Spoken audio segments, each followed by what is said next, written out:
Have you seen my children? Mom, I'm right here. He was 6 years old this morning.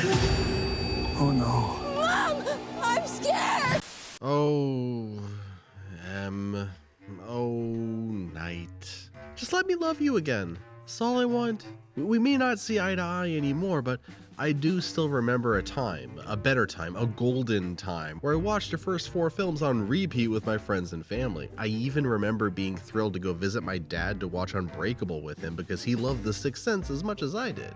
And you know what? I'll throw this out there too. You can say whatever you want about Night. Those first 4 films, though, are iconic and can't really be touched. Don't let them in. There's a monster outside my room. Can I have a glass of water? I see dead people.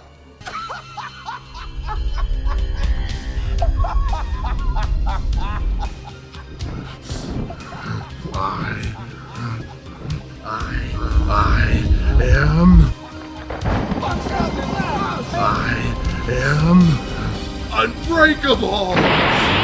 Motherfucker!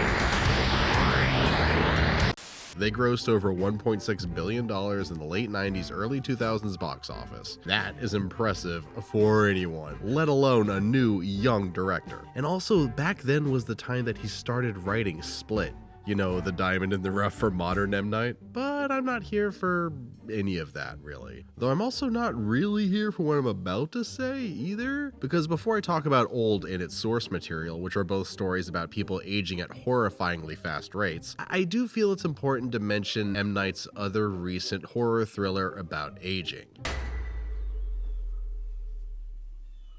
Would you mind getting inside the oven to clean it? Stop! Now, stop! So, The Visit, a story of 2 kids meeting their estranged grandparents for the first time as their mother, who ran away from home, goes on vacation. Except they weren't really the grandparents, but they are sundowning empowered murderers who killed their grandparents. And I don't like it. The reasons for that are numerous, but they do boil down as such. An inordinate amount of screen time is lent to this kid rapping. Girl, I'm chilling again. I'm feeling again. I'm like Iron Man and Batman. I'm a hero again. And talking like this. Oh, snap. That's a little candy for the ladies. And I don't like it. And I also don't like The Visit for how it uses the afflictions of the elderly for equal parts comedy and horror, taking something like dementia and twisting it and turning it into basically a movie monster mutagen instead of portraying it for what it is, a tragic act of nature. Anyway, Old and the graphic novel is based upon sandcastles. I liked one, but not really the other. And a huge part of all of that boils down to the differences between the 2 of them. So I'm going to go ahead and just broad strokes here describe the plots for both Old and Sandcastles. First up, Sandcastles. Oh, but I guess I should say massive spoilers ahead for both Old and a graphic novel you've probably never heard of. You've been warned. We good? We good. Sandcastles is a 2010 French graphic novel about several groups of people vacationing on a beach when something starts rapidly aging them while also not letting them leave. Some of the people die from simply being too old when they had arrived. Others fight amongst each other. Others have sex and give birth to a child who quickly grows, while others still just kind of have sex with anyone and everyone they can. One man spends his fleeting time making it an intricate sandcastle. Some time is spent trying to understand what is happening to them and why, but honestly, not that much. Some of these people have even been to this beach before, and this didn't happen then, so it's not the beach. It's something else. Something less tangible.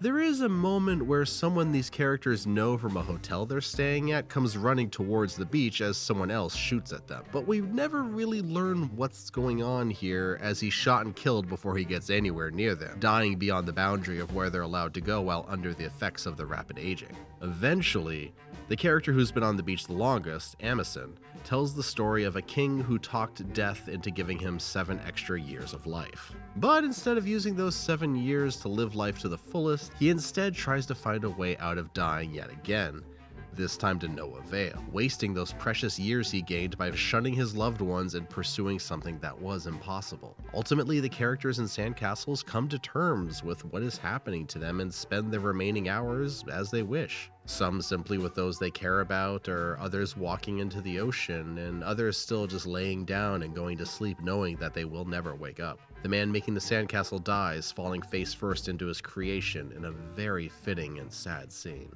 The next morning, the only person still alive is the baby born the day before, now an infantile woman. Unable to awaken her parents or understand what has happened to them, she sits down to build a sandcastle, ignorant of how little time she has left, her life ultimately as meaningless as the pebbles upon the beach surrounding her. And it's good. I rather liked it. Those last few panels of the woman with the mind of a baby just making sandcastles is so dang powerful. It's a dark fairy tale aimed at adults. I approve. Though I will say it does have a lot of teenage nudity in it, which I'm, not a real fan of. And it gives me flashes to some of the worst parts of anime, which I also dislike quite a lot, despite loving anime quite a lot. But this is a French graphic novel, but does that make it okay? Not really, or does it? I don't know. And am I racist for thinking it like that it could be some kind of thing just because it's French? I don't know. Again, it's the Japan thing all over again. Oh, whatever. Who knows? What am I even talking about? Anyway, time for Old. Old is a 2021 thriller horror movie about several groups of people at an island resort on vacation. One day, they're all talked up about a beautiful secluded beach and they all decide to visit it, being driven and dropped off by a random resort employee not played by an actor we all know. And before long, they all realize that something is causing them to age at a rapid rate, something on the beach. An old woman and a dog just simply die. A body they found on the beach decays rapidly. An already older man deteriorates mentally very fast. The nose of someone with a blood clotting issue won't stop bleeding. A woman with a tumor nearly dies as it grows from a couple of centimeters to a football in mere moments. And a woman with a calcium deficiency contorts horrifically as she ages. And the characters do eventually figure out that it was the resort that did this on purpose. Possibly because so many of them are sick or unwell in some way. The characters bicker a lot. Humor is attempted to be mined from the person whose mind is slipping. They talk about the mechanics of the beach a lot. Try every means of escape you could imagine. Several kill each other. 2 of the kids have sex when they become teenagers, getting the girl pregnant, and the baby dies within 10 seconds of being born. And in all of that somewhere, the main family that was about to be split by divorce come together in their last night on this horrific beach. The next day, only 2 of the kids are still alive, now in their 50s. Not sure what to do, they sit down and make sandcastles, wondering if they still feel like kids because they were kids yesterday, or if all adults feel like that all the time. Then the boy suddenly figures out a clue another kid at the resort had left him, and the 2 adultified children escape the evil beach. In doing so, they notify the police, and the evil resort that was a front for a pharmaceutical company conducting medical experiments on people is shut down. Then the credits roll on a joke about someone seeing their 6-year-old nephew as a 50-year-old man that gets shrugged off with a simple, "We'll be okay."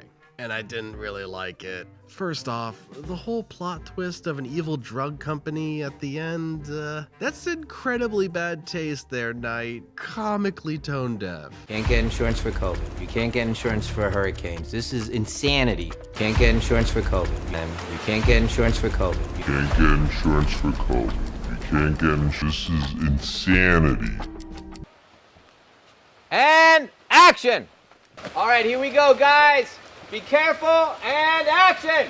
But some of the actors were pretty good, honestly. I'm a big fan of Thomas and Mackenzie here, though others yelled all of their lines and were very annoying. There also really isn't a story. Once they're on the beach, the movie just kind of becomes a series of unpleasant events happening in succession without much drive or motivation or time to leave an impact on the audience. Sequences are strung together in a less than compelling fashion, sometimes in an order that, doesn't really feel ideal. And all the edits are so overly tightened, it can be kind of hard to figure out where you are in the space of a scene after any given cut. There's also a lot of really noticeable dub work that's probably a result of shooting on a beach where audio can be inconsistent because, crashing waves. I think we should leave. Get the kids back to the resort.